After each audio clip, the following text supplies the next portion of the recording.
मैं आपको कलश स्थापना की बहुत ही सरल विधि बताऊंगी। तो देखिए, कलश स्थापना करने के लिए सबसे पहले तो हमें एक कलश चाहिए होगा। आप तांबे का, पीतल का या मिट्टी का कोई भी कलश ले सकते हैं। कलश के कंठ पर हमें मोली जरूर बांधनी है। कलश को खाली नहीं छोड़ा जाता है, मोली जरूर बांधी जाती है। उसके बाद देखिए, हम कलश पर स्वास्तिक का चिन्ह बना देंगे। स्वास्तिक को बहुत ही शुभ माना जाता है, तो स्वास्तिक का चिन्ह आप कलश पर जरूर बना दें। फ्रेंड्स, अगर आप नवरात्रि की पूजा कर रहे हैं तब भी आपको इसी तरह से कलश की स्थापना करनी होती है, और अगर आप किसी अन्य पूजा में कलश स्थापना कर रहे हैं तब भी आपको कलश स्थापना की यही विधि अपनानी होती है, यानी इसी तरह से हम कलश की स्थापना करेंगे। तो देखिए, स्वास्तिक हमने बना दिया है। उसके बाद हम कंठ को शुद्ध जल से कंठ तक भर लेंगे। तो हमें कलश को भर लेना है। तो देखिए, हमने कंठ तक भर लिया है कलश को। इसके बाद हम कलश में एक हल्दी डालेंगे। तो हल्दी की गांठ हमने डाल दी है, सुपारी डाल देंगे। इसके साथ ही हम लौंग डालेंगे। तो एक लौंग मैंने डाल दी है, एक इलायची डाल दूंगी मैं, और एक हम सिक्का डाल देंगे। आप चाहे तो आप नॉर्मल ये सिक्का ले सकते हैं, और आप चाहे तो आप चांदी का सिक्का भी डाल सकते हैं। तो देखिए, सिक्का हम डाल देंगे। इसके बाद हमें चाहिए होंगे आम के पत्ते। तो देखिए, अगर आपको आम के पत्ते मिल जाते हैं तो बहुत अच्छी बात है, आम के पत्ते ले लीजिए। और आम के पत्ते ना मिले तो आप अशोका के पत्ते भी ले सकते हैं। लेकिन हम नवरात्रि में 9 दिन के लिए कलश की स्थापना करते हैं, तो आप कोशिश कीजिएगा कि आम के पत्ते ही लें, क्योंकि आम के पत्ते ज्यादा लंबे टाइम तक हरे रहते हैं। तो देखिए, आम के पत्ते हम कलश में लगा लेंगे। उसके बाद हम सभी पत्तों को तिलक कर देंगे। तो यहाँ पर मैं रोली से तिलक कर दूंगी, और उसके बाद मैं हल्दी से तिलक कर दूंगी। हल्दी को भी बहुत शुभ माना जाता है, तो आप हल्दी से भी जरूर तिलक करें। तो यहाँ पर देखिए, मैं रोली के बाद हल्दी से सभी पत्तों को तिलक कर दूंगी। इसके बाद हमें इस पर एक पूर्ण पात्र रखना होता है। पूर्ण पात्र का मतलब होता है हम इस पर ढक्कन लगाएंगे और उसको किसी भी अन्न से भर लेंगे। यहाँ पर मैंने चावल से भरा है। आप चावल भी रख सकते हैं, इसके ऊपर आप जौ भी रख सकते हैं, आप गेहूं भी रख सकते हैं। तो देखिए, अब हम कलश को इस पूर्ण पात्र से ढक देंगे। कलश को ढकने के बाद अब हमें नारियल तैयार करना होता है। तो देखिए, नवरात्रि पूजन में जब हम कलश की स्थापना करते हैं, या किसी भी पूजा में जब हम कलश की स्थापना करें, तो जो नारियल आप लें वो बजा कर लें। नारियल में पानी होना चाहिए, नारियल सूखा नहीं होना चाहिए, और नारियल का जो मुख है वो पूजा करने वाले की तरफ हमें रखना होता है। तो देखिए, हमने नारियल ले लिया है। इसके बाद हम कोई भी लाल कपड़ा ले लेंगे। आप इस तरह की जो नारियल की चुनरी आती है वो ले सकते हैं, या आप कोई भी लाल रंग का कपड़ा ले सकते हैं। तो नारियल पर हम कपड़ा लपेट देंगे, और इसके ऊपर मैं मोली भी बांध दूंगी ताकि ये कपड़ा हिले ना, यानी ये चुनरी इधर उधर ना हिले, अच्छे से ये यहीं पर रुकी रहे। तो इसके लिए देखिए, इस तरह से हम मोली बांध देंगे। और अगर आपके पास लाल कपड़ा या आपके पास चुनरी नहीं है तो आप सिर्फ मोली बांध कर भी नारियल की स्थापना कर सकते हैं। तो देखिए, अब हम नारियल को कलश के ऊपर रखेंगे। नारियल का जो मुख है वो आपको पूजा करने वाले की तरफ ही रखना है। इसके बाद देखिए, हम जवारे बो लेते हैं। तो जवारे कैसे बोने हैं, इसका वीडियो चैनल पर पहले आ चुका है, आप एक बार देख लीजिएगा। जवारे कैसे बोए जाते हैं।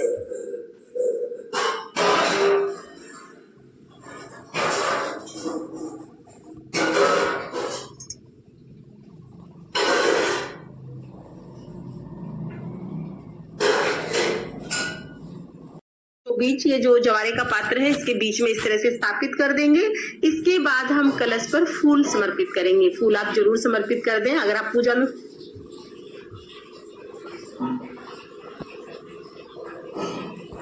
तो ये है कलश स्थापना करने का। और देखिए, कलश स्थापना करने का दूसरा तरीका ये है कि आप अक्षत ले लीजिएगा, यानी चावल जो टूटे हुए ना हो वो चावल आप ले लीजिए, उससे आप अष्टदल कमल बना लीजिए। तो देखिए, पहले हम चावल को इस तरह से ढेरी लगाकर फैला लेंगे। उसके बाद ये 8 लाइनें हम लगा देंगे चावल में। तो इस तरह से देखिए, आप 8 लाइनें लगा दीजिए। उसके बाद देखिए, इनको ऊपर से हम मिला देंगे। तो इस तरह से आप ऊपर से मिलाते हुए अष्टदल कमल बना ले। तो इस तरह से हम ये देखिए 8 पंखुड़ियां बन जाएंगी इस तरह से, और ये बिल्कुल कमल की तरह आपको दिखाई देगा। तो अष्टदल कमल बन जाएगा। बहुत ही आसान होता है अष्टदल कमल बनाना। तो इस तरह से हम अष्टदल कमल बना लेंगे, और इसके ऊपर हम जो हमने कलश तैयार किया है, ये कलश हम इसके ऊपर विराजमान कर देंगे, यानी यहाँ पर हम स्थापित कर देंगे। तो एक तरीका ये होता है कलश स्थापना करने का। इसमें भी हमें ध्यान रखना है कि नारियल का मुख पूजा करने वाले के सामने ही होना चाहिए।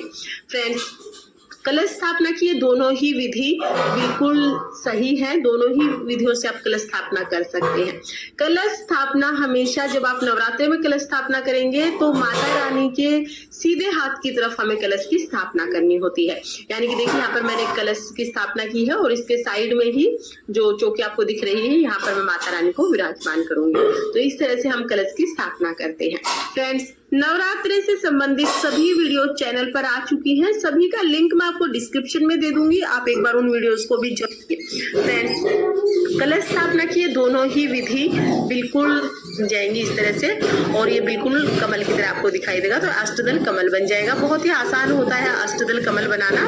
तो इस तरह से हम अष्टदल कमल बना लेंगे और इसके ऊपर हम जो हमने कलश तैयार किया है, ये कलश हम इसके ऊपर विराजमान कर देंगे। यानी यहाँ हम नारियल को कलश के ऊपर रखेंगे। नारियल का जो मुख है वो आपको पूजा करने से लाल कपड़ा या आपके पास चुनरी नहीं है तो आप में 9 दिन के लिए कलश की स्थापना करते हैं तो आप कोशिश कीजिएगा कि आम के पत्ते ही लें, क्योंकि आम के पत्ते ज्यादा लंबे टाइम तक हरे रहते हैं। तो देखिए आम के पत्ते हम कलश में लगा लेंगे, उसके बाद हम सभी पत्तों को तिलक कर देंगे।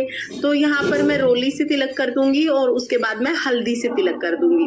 हल्दी को भी बहुत शुभ माना जाता है तो आप हल्दी से भी जरूर तिलक करें। तो यहाँ पर देखिए मैं रोली के बाद हल्दी से सभी पत्तों को तिलक कर दूंगी।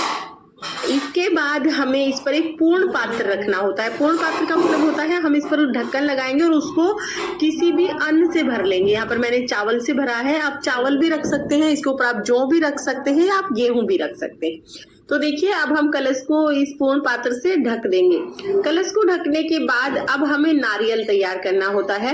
तो देखिए नवरात्रि पूजन में जब हम कलश की स्थापना करते हैं या किसी भी पूजा में जब हम कलश की स्थापना करें तो जो नारियल आप लें वो बजा कर लें। नारियल में पानी होना चाहिए, नारियल सूखा नहीं होना चाहिए और नारियल का जो मुख है वो पूजा करने वाले की तरफ हमें रखना होता है। तो देखिए हमने नारियल ले लिया है। इसके बाद हम कोई भी लाल कपड़ा ले लेंगे। आप इस तरह की जो नारियल की चुनरी आती है वो ले सकते हैं या आप कोई भी लाल रंग का कपड़ा ले सकते हैं। तो नारियल पर हम कपड़ा लपेट देंगे और इसके ऊपर मैं मोली भी बांध दूंगी ताकि ये कपड़ा हिले ना, यानी ये चुनरी इधर उधर ना हिले, अच्छे से ये यहीं पर रुकी रहे। तो इसके लिए देखिए इस तरह से हम मोली बांध देंगे। और अगर आपके पास लाल कपड़ा या आपके पास चुनरी नहीं है तो आप सिर्फ मोली बांध कर भी नारियल की स्थापना कर सकते हैं। तो देखिए अब हम नारियल को कलश के ऊपर रखेंगे। नारियल का जो मुख है वो आपको पूजा करने वाले की तरफ ही रखना है। इसके बाद देखिए हम जवारे बो लेते हैं। तो जवारे कैसे बोने हैं इसका वीडियो चैनल पर पहले आ चुका है, आप एक बार देख लीजिएगा। जवारे कैसे बोए जाते हैं इस वीडियो का लिंक मैं आपको डिस्क्रिप्शन में दे दूंगी। और देखिए कलश को हम जवारे के बीचों बीच, ये जो जवारे का पात्र है इसके बीच में इस तरह से स्थापित कर देंगे। इसके बाद हम कलश पर फूल समर्पित करेंगे। फूल आप जरूर समर्पित कर दें, अगर आप पूजा में फूल चढ़ाते हैं तो कलश स्थापना करने का दूसरा तरीका ये है कि आप अक्षत ले लीजिएगा, यानी चावल। ये अखंड ज्योत जोड़ी है तो कृपया करके हमारी इस अखंड ज्योत को खंडित होने से बचाएं और अपना जो है आशीर्वाद प्रदान करें, क्योंकि हमारी कोई औकात नहीं है कि हम आपके निमित्त कुछ भी कार्य कर सकें जब तक आप नहीं चाहते। ज्योत जोड़ने के लिए जो दिया है वो आप मिट्टी का भी ले सकते हैं या फिर इस तरह से धातु का भी ले सकते हैं, चांदी का, पीतल का, तांबे का, कोई भी ले सकते हैं। अच्छे से साफ कर लें उसे, वो खंडित नहीं होना चाहिए अगर मिट्टी का है तो, और किसी धातु का है तो गंदा नहीं होना चाहिए, ये बात आप ध्यान रखिएंगे। उसके बाद आपको जो है ना कभी भी झूठे हाथों से या फिर बिना नहाए धोए आपको ज्योत को हाथ नहीं लगाना और हो सके कम से कम आपको अपनी ज्योत को छेड़ना है। और एक बार ज्योत आप कहीं लगा देते हैं उसके बाद उसे हिलाते नहीं है, इधर उधर सरकाते नहीं है।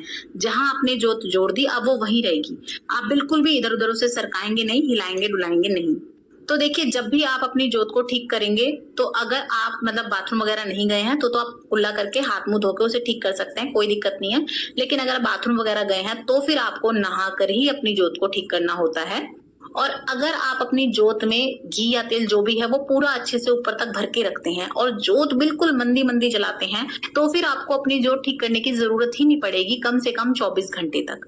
मैं 18 साल से माता रानी की ज्योत लगा रही हूँ, हर छठे नवरात्रे पे लगाती हूँ और इसी तरह लगाती हूँ। तो देखिए अगर आप इस तरह से ज्योत लगाएंगे जैसा मैं आपको अब बताने वाली हूँ तो आपकी ज्योत खंडित होने के चांस भी 99% कम हो जाएंगे। प्लस आपका जो घी या तेल है ना वो भी किलो भर से भी कम लगता है। तो देखिए आपको क्या करना है, जो आपकी जोत है जो भी आपका दिया है उसमें एक तो आपका जो घी तेल कुछ है ना वो ऊपर तक बिल्कुल जोत जहां से जल रही है ना वहां तक टच करवाइए, इतना भरिए। दूसरा आपको क्या करना है, बत्ती बिल्कुल आपको जो आपकी लौ है ना वो बिल्कुल मंदी रखनी है। आप जितनी मंदी बत्ती रखेंगे, जितनी छोटी आपकी लौ रहेगी ना उतना ही आपका जो है जोत के खंडित होने का डर कम रहेगा। प्लस में जो है आपकी जो घी या तेल है वो भी जोत कम पीती है। कई लोग क्या करते हैं, बहुत लंबी लंबी बड़ी बड़ी बत्ती रख लेते हैं, उससे आपकी जोत खंडित होने का जो है चांस रहता है। एक तो कलावा आपका जल्दी जलता है, प्लस में घी जल्दी खत्म होता है। तो अगर आप 1-2 घंटे भी ऊपर नीचे होते हैं कहीं तो फिर आपका जो है ना जोत खंडित होने का डर रहता है। और जब आपको जोत ठीक करनी होती है जैसे 5-7 घंटे बाद, 10 घंटे बाद, तो